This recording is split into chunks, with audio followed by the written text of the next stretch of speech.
চলচ্চিত্রের নায়ক ইলিয়াস কাঞ্চন জনতার পার্টি বাংলাদেশ নামে একটি রাজনৈতিক দল আগামীকাল শুক্রবার আত্মপ্রকাশ করতে যাচ্ছে।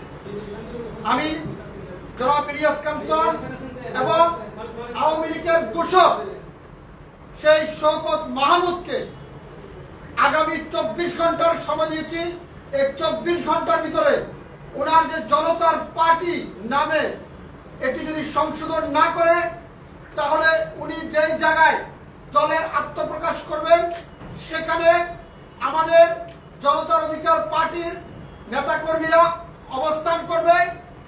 সেই অবস্থানের পরিপ্রেক্ষিতে আমি ইলিয়াস কাঞ্চন এবং শওকত মাহমুদকে ফোন করে অনুরোধ করেছি তাদের দলের নামটি পরিবর্তন করার জন্য। এবং যেহেতু জনতার অধিকার পার্টি নামে একটি রাজনৈতিক দল বাংলাদেশের দীর্ঘদিন আন্দোলন সংগ্রামে ভূমিকা রেখেছে এবং সেই দল জেল জুলুম হামলায় মামলায় সে দলের নেতাকর্মীরা দীর্ঘদিন নির্যাতিত নিপীড়িত, আমি জনাব ইলিয়াস কাঞ্চন সাহেব এবং শওকত মাহমুদকে বলবো আত্মপ্রকাশের আগে আপনারা বিষয়টি বিবেচনা করবেন। অন্যথায় যদি 24 ঘন্টার ভিতরে বা আপনাদের দলের আত্মপ্রকাশের ঠিক 1 মিনিট আগ মুহূর্তে যদি আপনারা এটি পরিবর্তন না করেন, তাহলে আমি আইনের আশ্রয় নেব এবং আমি উকিল লিখিতের মাধ্যমে আপনাদের এই দলের আত্মপ্রকাশ বন্ধ করার যত প্রক্রিয়া আছে সবই আমি করার চেষ্টা করব। অবশ্যই গণমাধ্যম কর্মীরা বিষয়টি হয়তো তাদের সাথে মুখোমুখি হলে আপনারা প্রশ্ন করবেন, তারা কি ব্যাখ্যা দেয় তারা তখনই শুনবেন। আসসালামু আলাইকুম। গত সরকারের শেখ হাসিনার আমলে একটি সাংবাদিক তৈরির কারখানা করেছিলেন আওয়ামী লীগ, কিন্তু অন্তর্বর্তীকালীন সরকারের আমলে সেই ফ্যাসিস্ট আওয়ামী লীগ আবার নতুন কিছু রাজনৈতিক দল করার পরিকল্পনা নিচ্ছে। এই ইলিয়াস কাঞ্চন হচ্ছে বাংলাদেশে যখন তিনি যে পদক পেয়েছিলেন শেখ হাসিনার হাতে, তখন থেকে দেখবেন উনি কোনো ধরনের কোনোদিন কোনো মঞ্চে কোনো বিষয় নিয়ে মন্তব্য করেননি, আপনারা দেখবেন। এবং গত 17 বছর দুঃসময়ে কোনো রাজনৈতিক দলের ব্যানারে তিনি প্রতিবাদ করেননি, কিন্তু এখন উনি নায়ক থেকে রাজনীতিবিদ হওয়ার স্বপ্ন দেখছেন। অভিনয় এবং রাজনীতিবিদ এক জিনিস নয়। আর শেষ বয়সে এসে উনি কেনই বা এই রাজনৈতিক আকাঙ্ক্ষা ওনার মনের ভিতরে উত্তাল হয়ে জন্মগ্রহণ করছে। আরো একত্রিত হয়েছেন কার সাথে? শওকত মাহমুদের সাথে, যিনি গত 17 বছর আওয়ামী লীগ সরকারের ফাঁদে পা দিয়ে দেশের বিরুদ্ধে নানান ধরনের ষড়যন্ত্রে মেতে উঠেছিলেন। আপনারা দেখেছেন ইলিয়াস কাঞ্চন বঙ্গবন্ধু সাংস্কৃতিক গবেষণা কেন্দ্রের এই যে সাংবাদিক গনি আহমেদকে এবং বিভিন্ন ধরনের বড় বড় আওয়ামী লীগের যত ডোনার আছে সবাইকে ওনার নিরাপদ সড়ক চাই আন্দোলনের ব্যানারে নিয়ে আসছেন। অর্থাৎ আওয়ামী লীগকে পুনর্বাসন করার একটি প্রক্রিয়া ইলিয়াস কাঞ্চন হাতে নিয়েছেন।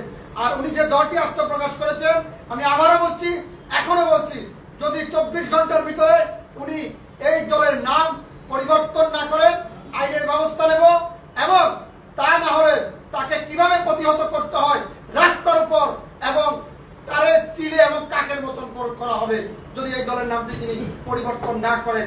আমি সম্মানের সহিত শওকত মাহমুদ এবং ইলিয়াস কাঞ্চনকে এই বিষয়টি মোবাইল ফোনে অনুরোধ করেছি, যেটি অনেক গণমাধ্যমকে বিষয়টি দেওয়া আছে। পরিশেষে আপনারা দেখেছেন নিবন্ধনের বিষয়ে আমি আপনাদেরকে কিছু বলবো। বর্তমান সময়ে আরো একটি বিষয় উপলব্ধি করেছেন, বিএনপি আওয়ামী লীগ যেন একাকার হয়ে যাচ্ছে, আবার আগের বন্ধু হয়ে যাচ্ছে। কেন জানি আমরা সুবাস পাচ্ছি নির্বাচন ভাব। আমরা যারা গত 17 বছর আন্দোলন সংগ্রামে রাজপথে জেল জুলুম হামলায় মামলায় শিকার হয়েছি, আমরা এখন পর্যন্ত আমাদের যে অগ্রাধিকার আন্দোলন সংগ্রামের সে অগ্রাধিকার আমরা এখনো বুঝে পাইনি। এবং আমাদের সাথে বিএনপি লিয়াজু করতে তাদের নাকি এখন লজ্জা লাগে। আমরা বিএনপিকে বলতে চাই, গণতান্ত্রিক বাংলাদেশে জুলাই আগস্টে এই স্বাধীন বাংলাদেশে এককভাবে রাজত্ব করার কোনো সুযোগ নেই।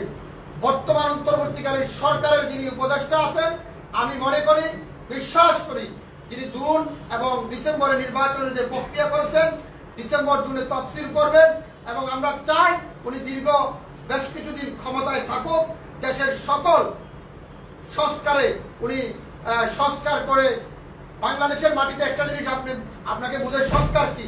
যদি বাংলাদেশের সংস্কার করতে হয়, বাংলাদেশের সংস্কার করতে হয়, পূর্বের নিবন্ধিত প্রত্যেকটি রাজনৈতিক দলের প্রতীক বাতিল করতে হবে।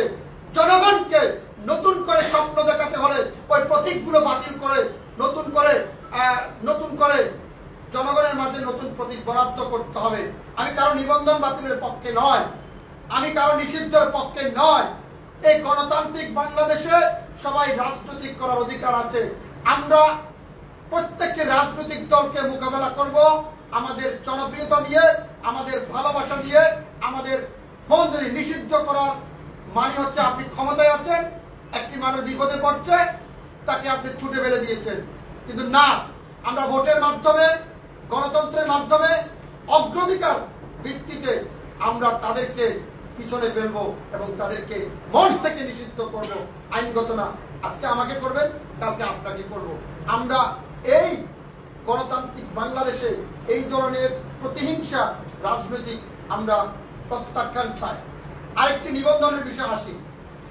গত সরকারের আমলে নিবন্ধন করেছি, হাইকোর্টে আমরা রিট করেছি, রিটটা আমার চলমান রয়েছে। কিন্তু বাংলাদেশে এমন এমন রাজনৈতিক দল আছে যাদের এখন পর্যন্ত কোনো অফিস নাই, কিন্তু তারা নিবন্ধন পেয়েছে। আমি বিশ্বাস করি বাংলাদেশে আপনারা বিষয়টি কোর্ট করা দরকার, কোর্ট করবেন।